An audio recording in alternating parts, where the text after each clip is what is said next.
So the first time I came, it was very strange. I sort of walked through a museum and into a house.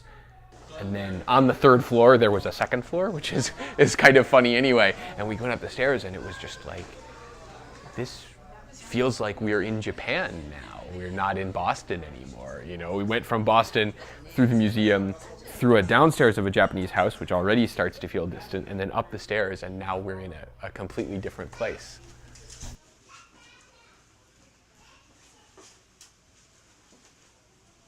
Urasenke is one of the 3 major tea ceremony schools in Japan. And Urasenke Boston is one of the foreign association of Urasenke. We have been here for almost 60 years. In tea, it's all about the guest and serve. We're glorified waiters and waitresses, and we're doing everything for them without eating and drinking with them. Not drinking it just as a beverage. We're drinking it as a beverage combined with aesthetics and the beauty of our surroundings. We should use the flowers available in the field right now.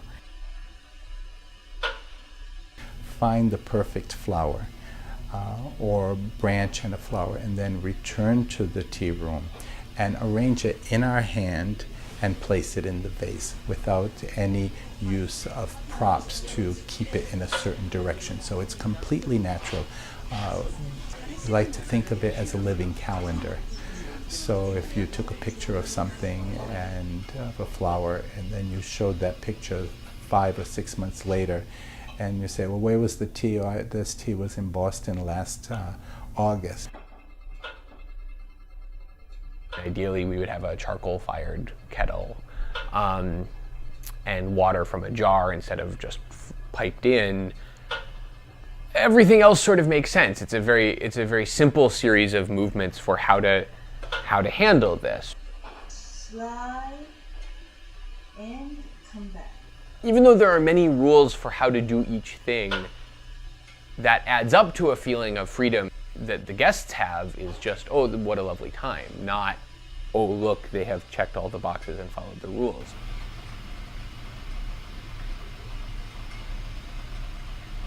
All right, so before you take it out, you should hold it this way. That way you have both hands like this. People follow the way of tea is through the principles of tea, of wake seijaku, harmony, respect, purity, and tranquility. So it really is more of a way of life than just a study, because we're commonly, most people know it as a Japanese tea ceremony, but in fact it is cha-do. Cha meaning tea and do meaning the way. The attention is on that bowl, seeing that green tea, drinking it, and it's the whole world right there in that green tea.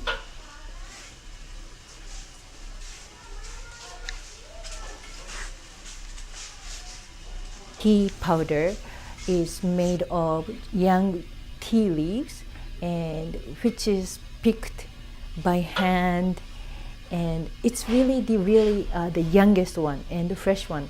During the time when I make tea, it's about between 15 minutes to 30 minutes.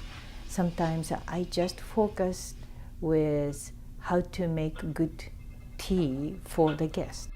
Let's say I invite you to tea and I have the utensils, and I invite you next week and it's the same utensils, but it's still not the same time. The feeling's different, everything is different, so it's that one moment, one meeting that can never be recreated. So that ichigo ichie, one time, one meeting, is so important. Let's say there's a Monet exhibit traveling, and it won't be back for 70 years. Well, in 70 years, if I don't go and really make this mental picture of it and enjoy it, that one moment, that one meeting, I'm not going to be here in 70 years. Cherry blossoms, plum blossom, apricot blossoms. All I can say is I can't imagine my life without tea. at all. I just can't. Of course, I love my family, and that's a different situation, but outside of family, I just can't express what tea means to me. It's that important.